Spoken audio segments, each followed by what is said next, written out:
मन, बुद्धि, संस्कार, ये तीनों चीजें प्रूव नहीं की जा सकती, लेकिन ये तीनों चीजें हम में हैं। ये तीन चीजें ही आत्मा है। अब उसको वर्ड कोई भी यूज करो, it's that energy which cannot be shown scientifically, physically, but we are all experiencing it every moment. It is that energy. हम कहते हैं ये मेरा शरीर है, हम कहते हैं ये मेरी पोजीशन है, लेकिन सारा दिन कहने वाला कि ये मेरा शरीर है, ये मेरी पोजीशन है, ये मेरी फैमिली है, ये मेरा हॉस्पिटल है, ये सबको मेरा मेरा कहने वाला मैं कौन? मैं कौन? सब कुछ तो मेरा कह दिया, तो मैं कौन? कौन कह रहा है ये मेरा है? कौन कह रहा है ये मेरा है? वो आए, वो एनर्जी कहती है दिस इज माय बॉडी।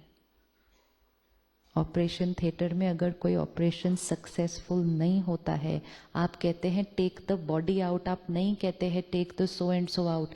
वो चला गया है सो एंड सो, तो आप कहते हैं टेक द बॉडी आउट। अंदर लेके जाने के टाइम आप नहीं कहते टेक द बॉडी इन। अंदर लेके जाने के टाइम नहीं कहते टेक द बॉडी इन।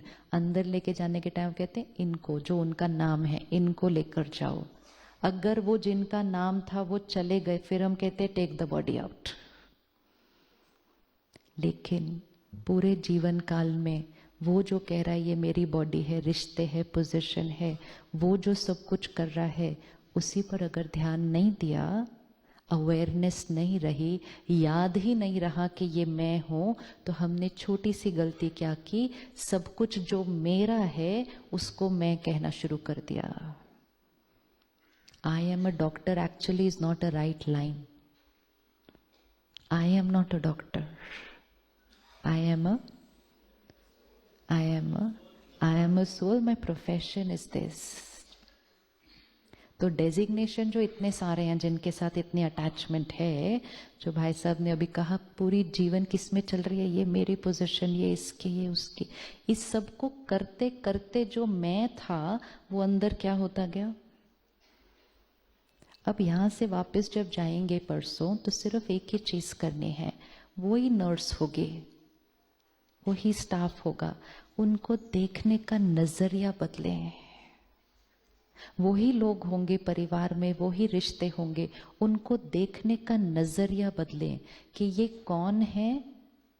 ये सोल है on a very long journey. जब शक्ति निकल जाती है एक शरीर से, मैं आत्मा, वो शक्ति जब एक शरीर से निकल जाती है, उसी क्षण वो आत्मा किसी मदर के वोम्ब में एंटर हो जाती है। आप में से किसके दो बच्चे? किसी के पास दो बच्चे हैं जो आइडेंटिकल हैं एक दूसरे के साथ? आइडेंटिकल है। किसके पास दो बच्चे हैं जो बहुत अलग अलग हैं एकदम नेचर वाइज? कभी क्वेश्चन नहीं उठता ये मेरे दो बच्चे इतने अलग क्यों हैं? सेम घर में पैदा हुए, सेम पेरेंट्स मिले, सेम परिवार मिला, सेम वातावरण मिला, सेम स्कूल में भेजा, दोनों पे सेम खर्चा किया, सेम आदतें संस्कार देने की कोशिश की, फिर भी दोनों इतने अलग क्यों हैं? सब कुछ सेम था। वो इसलिए दोनों अलग हैं क्योंकि वो सोल ऑन अ जर्नी है। उसका प्रेजेंट में सारे फैक्टर सेम थे, लेकिन पास्ट दोनों का अलग अलग है। रीबर्थ का प्रूफ नहीं चाहिए होता, रीबर्थ का प्रूफ तो सारा दिन प्रैक्टिकल में दिखता है। अगर soul clean, fresh, perfect enter कर रही होती वोम्ब में, तो हर बच्चा पैदा होते ही पहले आइडेंटिकल होता, फिर वो अपने प्रेजेंट वातावरण के अनुसार धीरे धीरे संस्कार चेंज करता। लेकिन पैदा होते हर बच्चा फिर आइडेंटिकल होना चाहिए था। और अगर सोल दो आइडेंटिकल होगी ना, फिर उसकी बॉडी भी आइडेंटिकल क्रिएट होगी, क्योंकि यहां से बॉडी क्रिएट होती है। आत्मा पैदा होते ही अलग अलग संस्कार, कोई ज्यादा रोता है, कोई बहुत शांत है, कोई हंसता रहता है, कोई चिढ़ता रहता है।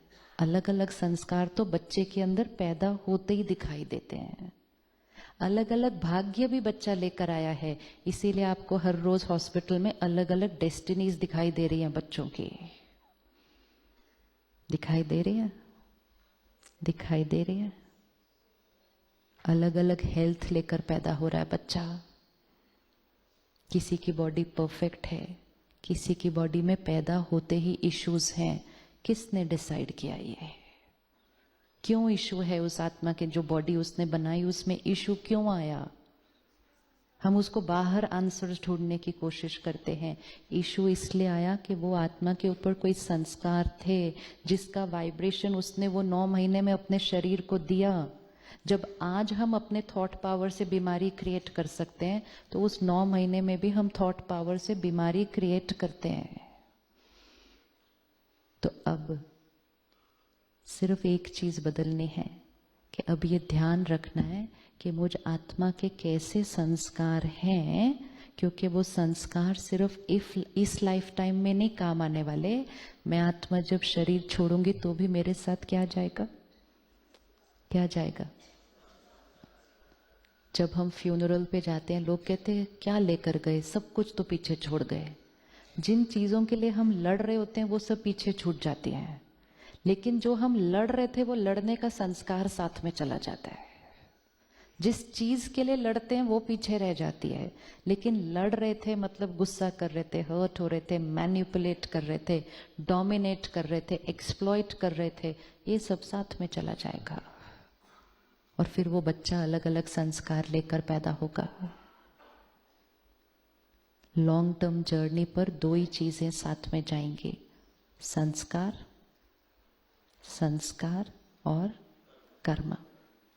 शॉर्ट टर्म जर्नी में क्या दिख रहा है? जो अभी भाई साहब ने कहा, बंगले का साइज, गाड़ी का साइज, पोजीशन का साइज, शॉर्ट टर्म है, इंपॉर्टेंट है, मेहनत करें, उसको अक्वायर करें, लेकिन ये छोटी सी गलती ना कर दें कि उसको अक्वायर करने के टाइम लॉन्ग टर्म बिजनेस में नुकसान कर दें।